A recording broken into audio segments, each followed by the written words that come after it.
Morning guys, this is Chauke. I'm a professional teacher for accounting, business studies, EMS as well as research. If you're watching this, you are definitely at the right place. Please make sure that you subscribe to our YouTube channel, and I promise that we'll make your accounting problems a thing of the past. With that out of the way, let's get into the lesson.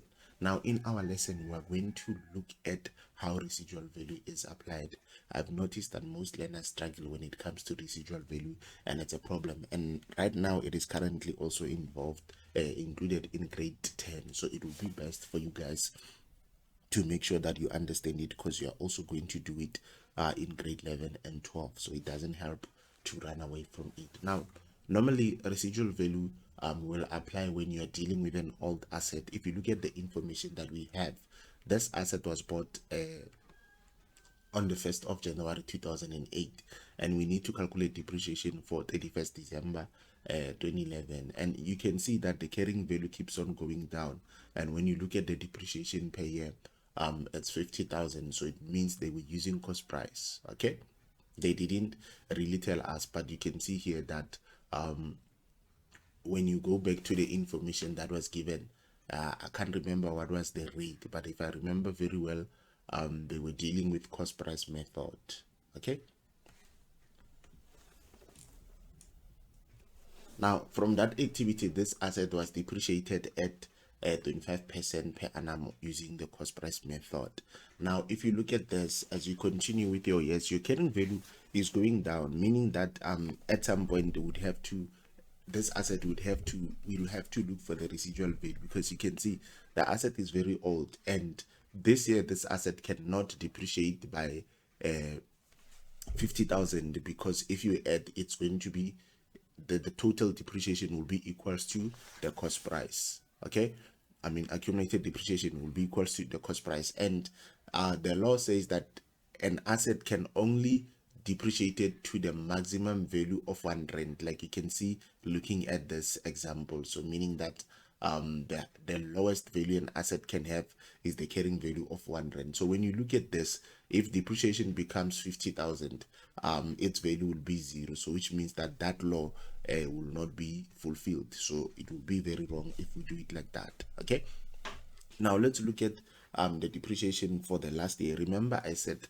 from that activity that we did before, the depreciation was calculated on 25% per annum, and it was calculated on the cost price. So if we say 200,000, if we say 200,000, 200,000, and then we say multiply by 25 over 100, and then we say multiply by 12 over 12, it is going to give us this 50,000 here.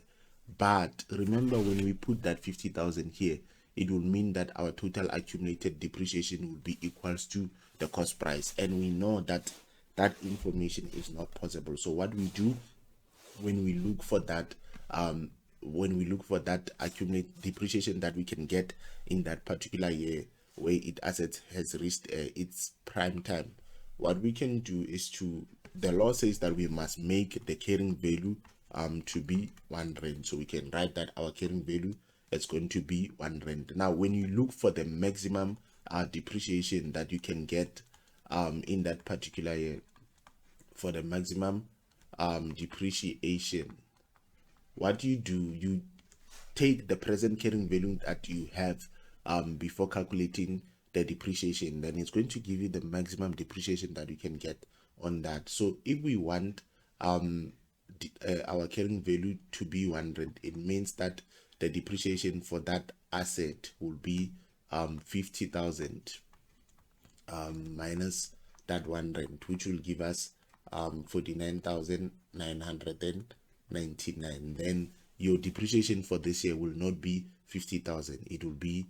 49,999, which means that your total accumulated depreciation will be the sum of 150,000 plus 49,999, which will give you 199,999, so that the carrying value becomes 1. So you need to be very careful with regards to that. Okay, so this means that our total accumulated depreciation for this will be 199,999, because if we say the total cost price of 200,000 minus 199,999 is going to give us 1 rand. So this is how, guys, a residual value method, how you look for that particular residual value. When you are given residual value,